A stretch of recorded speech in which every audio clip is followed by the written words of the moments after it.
Alors l'étape suivante consiste à introduire le terrain naturel, hein. Donc je rappelle, nous avons saisi l'action plan, bien choisi l'action plan au niveau de AutoCAD avec des éléments droits et des cercles. Nous avons vu comment on introduit l'action plan sur le logiciel piste dans le module DAP. Et maintenant, puisque notre fichier piste que je vais ouvrir là, il contient un action plan et des profils en travers, on peut donc lui intégrer le terrain naturel et ainsi obtenir le profil en long terrain naturel qui va servir pour le calage de la ligne rouge ou bien du profil en long projet. Alors au niveau du logiciel piste, vous avez deux méthodes pour introduire le terrain naturel. Il y a une méthode qui est très connue par les utilisateurs, d'ailleurs c'est la plus utilisée, c'est l'import d'un fichier en XYZ tel le fichier que je vous ai montré dès le début. Donc ce fichier-là, si on essaie de le lire ensemble, il contient 4 colonnes. La première colonne définit le numéro du point. Donc vous pouvez mettre cette colonne-là comme vous pouvez l'éliminer. Le logiciel piste peut la reconnaître facilement, hein. Donc la deuxième colonne ici, c'est le X. La troisième colonne, c'est le Y. Et la quatrième colonne, c'est le Z ou bien l'altitude de chaque point. Donc les utilisateurs connaissent généralement la méthode pour importer ce fichier texte-là, mais ne connaissent pas l'autre méthode qui consiste à importer un levé par profil. Alors c'est quoi un levé par profil? C'est un levé qui a été fait par un topographe sur chantier et concerne tous les profils en travers du projet. C'est-à-dire que si je reviens à mon fichier piste et je fais bouton droit calque profil, je peux voir sur mon axe que j'ai 211 profils. Et donc je peux demander au topographe de me faire un levé ou bien en XYZ, c'est-à-dire qu'il va faire un balayage du terrain naturel avec sa station totale et son prisme, et me donner un modèle numérique en XYZ que je vais interpoler et à partir duquel je vais obtenir le profil en terrain naturel. Ou bien il peut faire quelque chose de plus précis, faire un levé par profil. Donc il va prendre le profil numéro 1, il va placer, donc je vais faire un zoom, il va placer le prisme à l'intersection entre l'axe et le profil. On va appeler ce point-là, on va donner à ce point-là l'abscisse 0, c'est-à-dire que c'est à l'axe. Il va prendre la cote de ce point. Ensuite, il va prendre les points à droite et des points à gauche. Donc les points à droite, il va les noter en positif, les points à gauche, il va les noter en négatif. Et pour chaque point, il va prendre les cotes. Ensuite, dans un fichier texte, qu'est-ce qu'il va mettre? Je vais juste montrer un exemple. Il va par exemple mettre le profil numéro 1, l'abscisse curviligne c'est 0. Ensuite, à moins 20 mètres, par exemple, j'ai la cote 98-97. À moins 15, 78. 98.87. À moins 10 mètres, 57. J'ai un 98-50. À moins 5,02. J'ai un 98.55.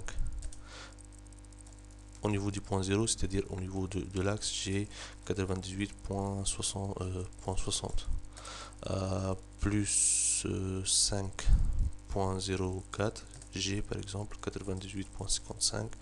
À 10 mètres, 85, j'ai par exemple 98.67. Donc ça c'est un levé qui concerne le premier profil. Je retourne à la ligne, je mets le profil numéro 2. Alors j'ai fait une tabulation tous les 25 mètres. Le topographe va prendre le deuxième profil et il va refaire le même travail à moins 21, 84. J'ai la cote 98, 95. Et ainsi de suite. Donc pour chaque profil, il va me donner les points en tant que distance et cote par rapport à l'axe. Et ce type de levé s'appelle le levé par profil. Donc vous comprenez que le topographe ne pourra faire ce type de levé que lorsque l'axe en plan a été défini et qu'il a entre ses mains le tableau qui contient les XY de chaque profil. Donc l'opération sur chantier consiste à faire une implantation des profils en travers, c'est-à-dire qu'on va les matérialiser sur le terrain naturel en XY. Ensuite, on va faire un levé. La deuxième étape, ça sera le levé, c'est-à-dire prendre les points à gauche et à droite et à l'axe pour chaque profil Alors bien sûr, le XYZ, ça c'est un type de levé qu'on peut utiliser, mais il est moins précis que celui-là. Par contre, celui-là, son inconvénient, c'est que ça prend beaucoup plus de temps, son élaboration, que le lever en XYZ. Je veux dire sur chantier, hein, pas au niveau d'exploitation sur logiciel.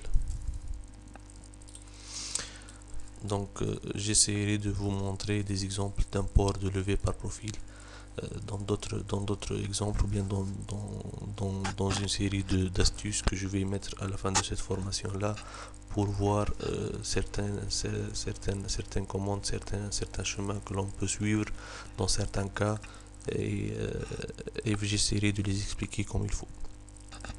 Alors maintenant, on va travailler avec ce type de levée, le XYZ. Donc on va l'importer sous le logiciel piste. Alors généralement ce type de fichier il n'est pas donné directement comme ça. Généralement les topographes, qu'est-ce qu'ils nous donnent?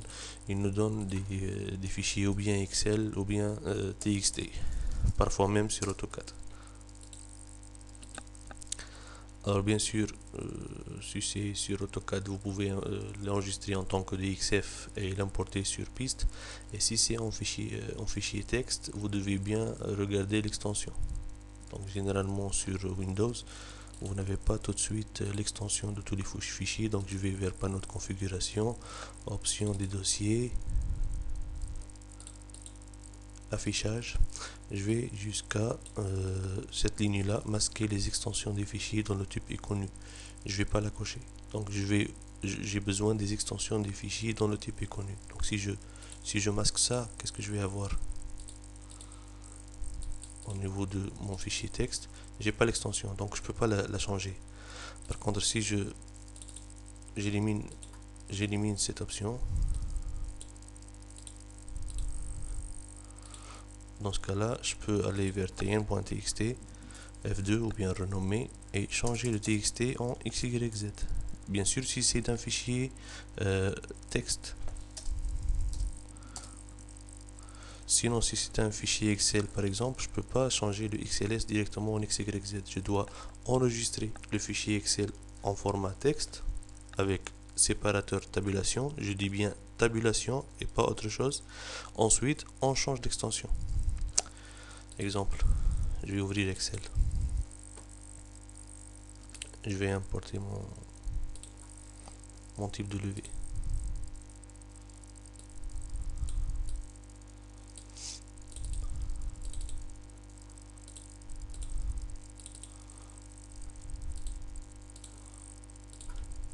Fichier enregistré sous le bureau. On va l'enregistrer en tant que Excel. Je vais supposer que ça c'est le levé qui a été donné par le topographe. Voilà, levé.xls. Alors si je change l'extension en txt par exemple, il faut le fermer avant.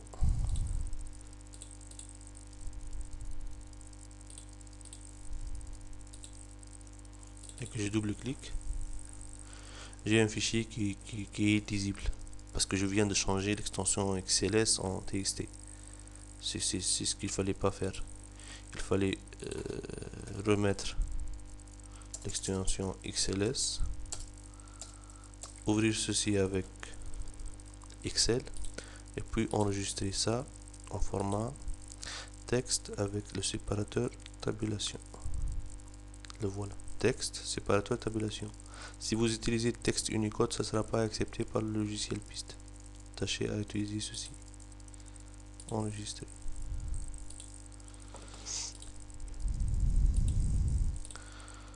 Ensuite, je vais lui changer l'extension. Je vais mettre XYZ. Et en l'ouvrant, j'ai les 4 colonnes que vous avez vues tout de suite là.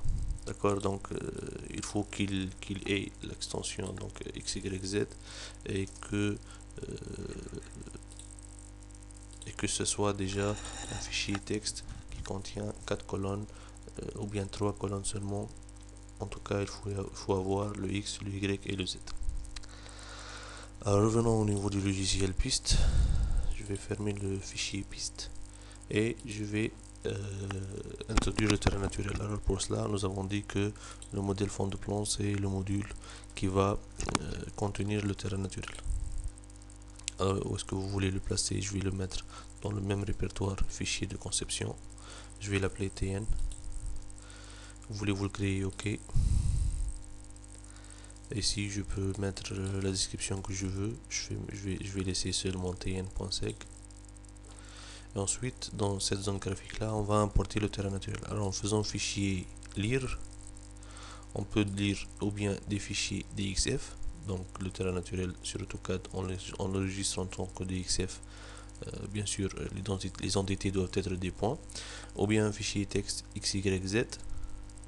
Alors tout comme les XY, il y a les fichiers SEM, semi de points, c'est le même fichier, sauf que l'extension c'est SEM. Ou bien on peut même importer le terrain naturel d'un fichier piste existant. Dans notre cas, on va utiliser le XYZ. Et là, il me renvoie vers le tn.xyz, il le reconnaît déjà. Sur cette fenêtre-là, il va me demander certaines informations concernant les intervalles géographiques sur lesquels je travaille, xmin, xmax, ymin, ymax, zmin, zmax. Je peux laisser ça. En cas de point double, s'il trouve un point qui se répète, qu'est-ce qu'il va conserver? Il va conserver la première, la deuxième, ou bien ignorer les deux points. Je vais mettre la première. En cas de code nul, est-ce qu'il les prend en compte ou non? Alors, code nul, ça veut dire au niveau de la mer.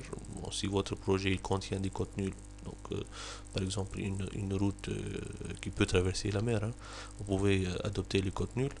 Et si votre projet il est en milieu, en terrain sec, il vaut mieux ignorer les codes nuls pour ne pas avoir des erreurs au niveau de votre erreur avec des z nuls, ce qui va générer des erreurs au niveau du calcul des cubatures. Alors je lui dis OK, il va importer le fichier et il va me renvoyer un descriptif qui résume les intervalles d'altitude qu'il a trouvé et avec le nombre de points appartenant à chaque intervalle. Donc c'est juste pour avoir une idée sur mon terrain naturel. Et à la fin, le nombre de points lus c'est 2897. Je dis OK. Donc voilà le terrain naturel. Si je fais un zoom avec le bouton droit, zoom fenêtre, j'ai le levé terrain naturel de mon projet. Alors vous remarquez que c'est un levé par profil, hein. On va pas l'importer en tant que levé par profil cette fois-ci. Ça sera l'exercice un exercice dans d'autres formations. Dans ce cas-là, on va juste interpoler ce terrain naturel et l'introduire sur le fichier piste pour continuer nos travaux. Alors, pour générer le modèle numérique de terrain, il suffit de faire calcul triangulé. Ok. Donc, si je fais un zoom maintenant, vous remarquez qu'il a généré un contour en magenta et des triangles tridimensionnels en vert. Et ça consiste en un modèle numérique de terrain que je peux utiliser pour générer mon terrain naturel sur le fichier piste, hein. Alors les courbes de niveau aussi on peut les calculer, il suffit de mettre un pas. Je vais prendre par exemple 0,5 m. Donc voilà les courbes de niveau, ça vous donne une idée sur votre terrain naturel. Donc vous avez ici un point, on va dire un point haut, le point plus haut. Donc bien sûr la lecture des courbes de niveau, ça c'est pas le but de ce TP, mais je suppose que les utilisateurs ont quand même une certaine connaissance quant à la lecture des courbes de niveau. Donc là nous avons un point haut, là nous avons un point haut aussi. Donc les courbes de niveau, que ce soit des courbes maîtresses ou secondaires, ça permet d'étudier le relief des terrains naturels et pourquoi pas le sens d'écoulement des eaux pluviales sur ce terrain naturel. Donc les courbes de niveau, c'est un outil très puissant pour décrire la géométrie du terrain et éventuellement détecter s'il y a des points qui ne sont pas, dont le Z n'est pas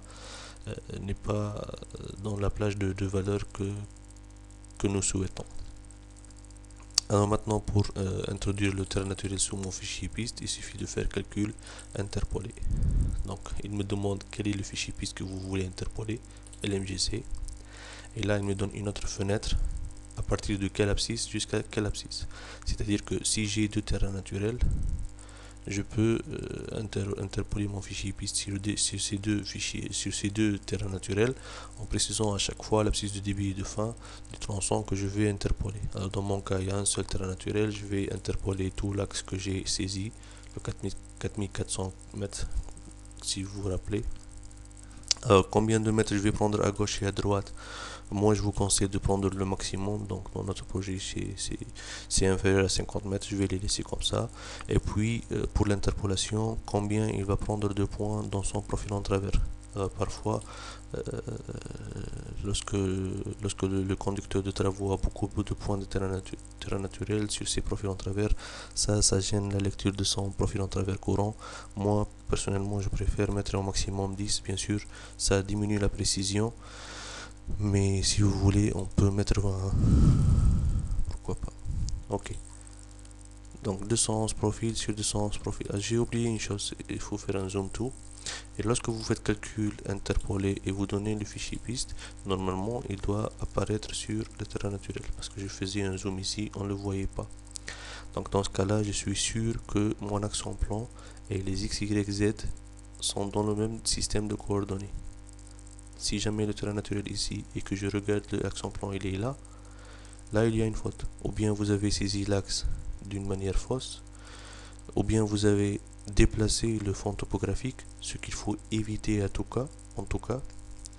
Donc le fond topo ne doit jamais être changé, ni agrandi, ni déplacé, pour travailler justement sur le même système de coordonnées dès le début du projet jusqu'à sa fin.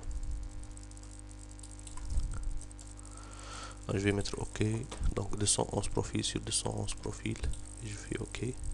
Voilà, je viens d'interpoler mon terrain naturel. Alors si je reviens vers mon fichier piste,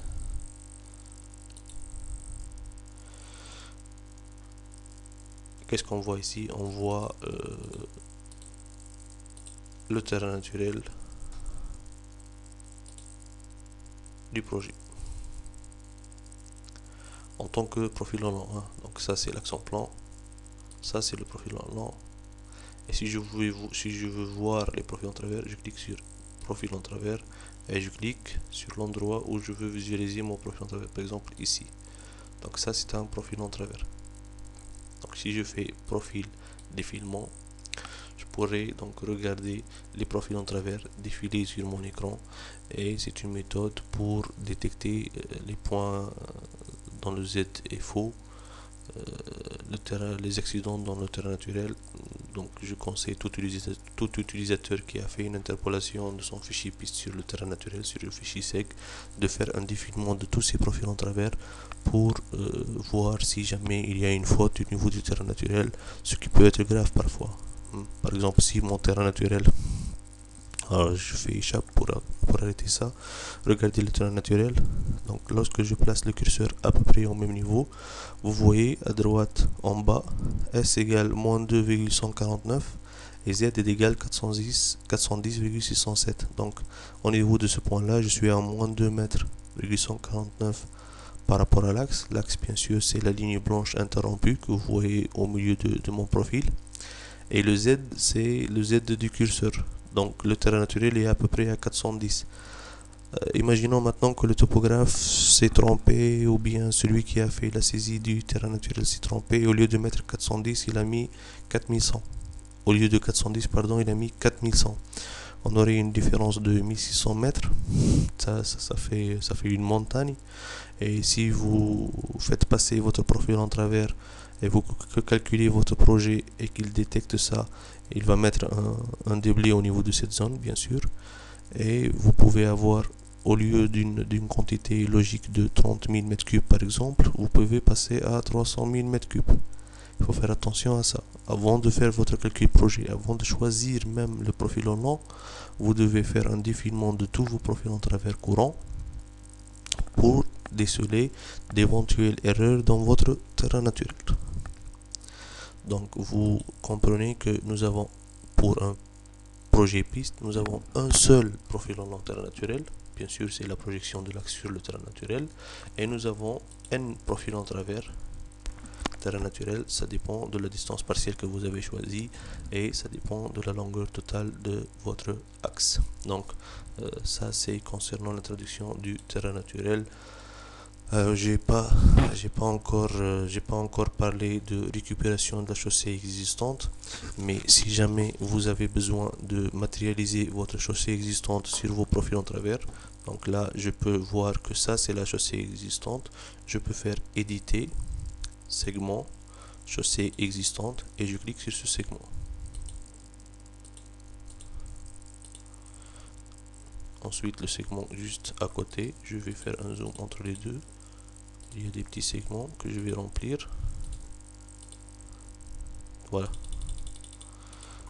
Là le logiciel piste il peut reconnaître la chaussée existante. Si jamais vous avez un projet de renforcement, vous allez faire un décaissement à droite, un décaissement à gauche pour l'élargissement de la chaussée et faire passer la couche de roulement sur tout votre profil en travers. Sauf que c'est pas tout de suite qu'on va voir ça, ça sera pour dans d'autres formations un peu plus, je dirais, un peu plus avancées, lorsque vous aurez maîtrisé tous ces outils-là. Donc là, je viens juste de vous montrer comment on introduit la chaussée existante dans un profil en travers. Alors bien sûr, vous allez me dire, je vais pas faire tout ça pour tous les profils.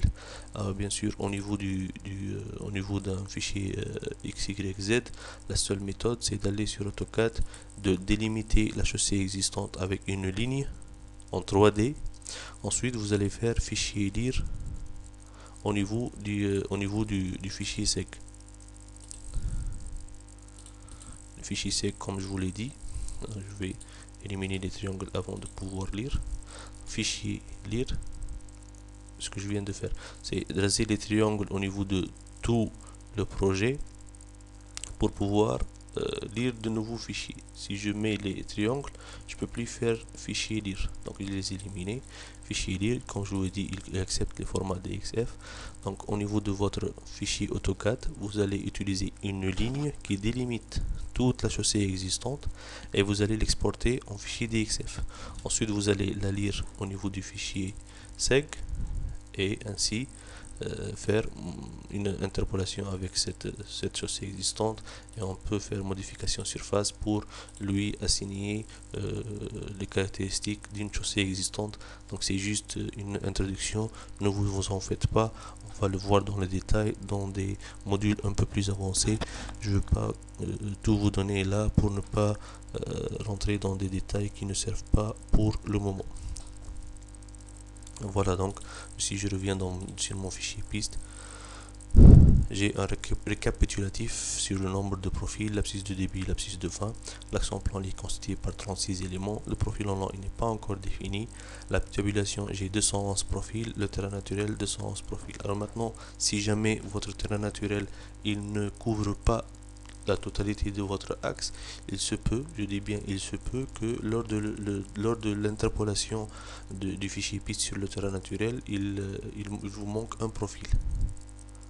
Dans ce cas-là, j'aurai 210 profils alors que la tabulation contient 211 profils. Et là, lorsque vous allez ouvrir votre fichier piste, vous ne trouverez pas le profil en long terrain naturel, et ça c'est logique. C'est que au niveau du logiciel piste, si un seul profil en travers terrain naturel manque au niveau du fichier piste, il ne pourra pas dessiner le profil en long terrain naturel. Donc tâchez à vérifier que votre terrain naturel il couvre toute la zone d'étude et que tous les profils en travers ont été interpolés. Donc il nous reste le profil en long, le calcul du dévers et le calcul du projet, et ça sera dans le cadre d'autres formations qui arriveront le plus tôt possible, Inch'Allah. Merci.